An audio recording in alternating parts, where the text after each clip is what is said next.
Oh c'est Ningen, j'espère que vous allez bien. Aujourd'hui, on va parler d'un sujet qui me tient beaucoup à cœur, l'avenir de Dragon Ball. Pour les vétérans de ma chaîne, ça fait longtemps que j'ai pas posté de vidéo et c'est parce que je me posais beaucoup de questions sur le contenu que je voulais poster sur la chaîne. Pour rester sur le thème de l'avenir, je parlerai de l'avenir de la chaîne plus tard dans la vidéo. En attendant, revenons sur Dragon Ball. Ça fait longtemps que ce sujet me trotte en tête en fait. Il y a plein de choses à dire, d'interrogations, de questions en suspens sur la suite de l'histoire, sur l'avenir de la licence en elle-même. La santé mentale de Toyotaro et le power scaling totalement what the fuck qui fout en l'air un peu l'histoire au final, mais aussi nos espoirs et nos espérances. Alors accrochez-vous, c'est Shin, le seul et l'unique, le renouvelé, le frais, le dégradé rafraîchi. Aujourd'hui, on va parler de l'avenir de Dragon Ball.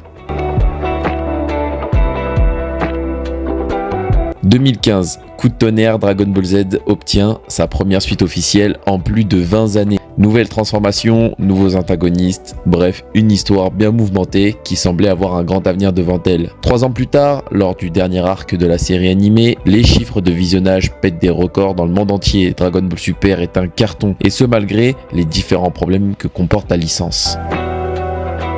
Premier problème, après ce succès, la série animée s'arrête pendant plusieurs années sans raison communiquée par la Toei. Elle sera remplacée par un OAV se voulant être la suite de l'histoire avec une direction artistique totalement différente. Puis par un autre 3 ans plus tard encore, avec une fois de plus, une direction artistique totalement nouvelle. Pendant ce temps-là, la version manga ne s'était jamais arrêtée et enchaînait les nouveaux arcs et nouvelles transformations. C'était acté. Pour suivre la suite de l'œuvre, il fallait obligatoirement suivre la version manga. Mais voilà, entre 2018, donc la dernière parution de l'animé, et aujourd'hui 2024, aucun retour de l'anime à l'horizon, aucune information officielle, aucun communiqué, rien. Il y a eu 2 films, mais ces 2 films ont un trou scénaristique entre les deux, car il faut regarder le manga pour savoir ce qui se passe entre les 2 films.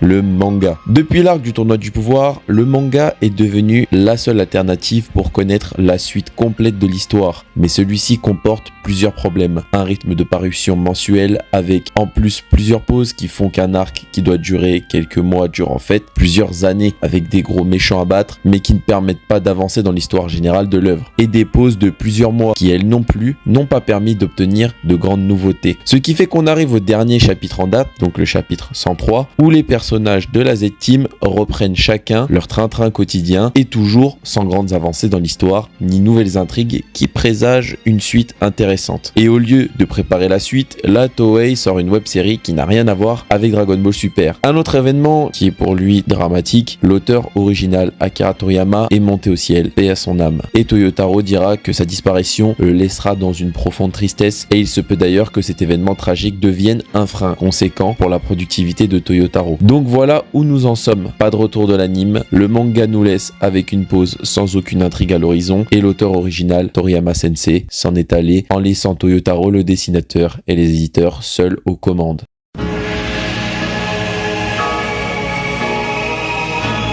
Pour ma part, je pense que la licence Dragon Ball traverse une situation sans précédent, où les problématiques sont diverses, complexes et de plusieurs horizons. Mais j'ai l'intime conviction qu'il y a de l'espoir. Mais pour ça, il faut isoler les problèmes et leur trouver une solution afin d'envisager le meilleur avenir possible pour la franchise. Et c'est ce que je vais tenter de faire dans cette vidéo. Personnellement, je pense qu'un manga avec tous les problèmes que j'ai cités précédemment n'a pas vraiment un bon avenir devant lui. Mais ça c'est bien évidemment dans le cas où rien ne changerait. Et si on résout tous ces problèmes, Dragon Ball aurait bien encore de beaux jours devant lui. Du côté de l'anime, il faudrait bien que la Toei se décide d'interpréter l'arc Moro et Granola en animé. Ça rendrait un peu de cohérence au bordel, sachant qu'il y a quelques années, la Toei a essayé de nous expliquer que le manga, l'anime et les films suivaient plus ou moins la même histoire, mais que c'était 3 trames différentes. Sauf qu'en faisant comme ils font, ils nous obligent à tout suivre en même temps comme une seule et même trame, alors qu'on a bien vu que le manga est sur plein d'aspects assez différents de l'anime. Maintenant sur l'aspect scénaristique, il y a plein de problèmes qui font que l'histoire patauge. Déjà les power levels sont beaucoup trop ahurissants et on atteint des sommets trop vite, ce qui fait qu'on arrive à un point de l'histoire où à chaque fois on pense que les protagonistes ont finalement atteint les sommets, et en théorie c'est le cas. Cependant à chaque fois ils sortent une nouvelle menace de nulle part qui littéralement sort un power-up de ses fesses et finit par les humilier. Donc les protagonistes reviennent encore plus forts et c'est là qu'on se dit ah ça y est, ils sont enfin atteints le sommet. Et bah non, rebelote, à la fin ça devient fatigant et redondant. Et selon moi la solution serait de mettre le fanservice de côté et de calmer un peu les choses pour laisser l'histoire un peu respirer s'intégrer et permettre à la nouvelle génération de prendre le relais comme Toriyama l'avait prévu il y a plus de 25 ans. Parce que Goku et Vegeta sont devenus trop forts et donc pour trouver un adversaire à leur hauteur, ils sont obligés d'inventer n'importe quoi ou de sortir des power-ups de nulle part dans la Z-Team pour uniformiser le niveau général. Donc il faut impérativement mettre Goku et Vegeta de côté afin de développer la nouvelle génération. Et par développer la nouvelle génération, je veux dire de manière qualitative et pas comme super-héros pourrave, gavé de fanservice et qui raconte rien. Non, je parle d'une vraie histoire, mettant à l'épreuve les héritiers des Z-Warriors dans un univers étendu. Et en parlant d'univers, on va y venir. Cela fait maintenant 8 ans que les 11 univers ont été introduits et aucune aventure de développer à ce sujet. C'est quand même dingue, parce que souvenez-vous, ce qui fait la grandeur de Dragon Ball, c'est l'aventure et les bagarres qui racontent quelque chose. Donc on a un univers étendu, je dirais même un multivers étendu, servi sur un plateau d'argent, alors il faut s'en servir. Qui sait, dans d'autres univers, il peut y avoir des guerriers extrêmement puissants qui n'ont tout simplement pas participé au tournoi du pouvoir, et dans le même genre, il pourrait y avoir des menaces dans les autres univers qui sont encore inconnus. Et d'ailleurs, Dragon Ball Kakumei, qui est un fanart, a bien mieux utilisé l'univers étendu de DBS. Vraiment, je ne comprends pas cette obsession de l'auteur de rester dans l'univers 7.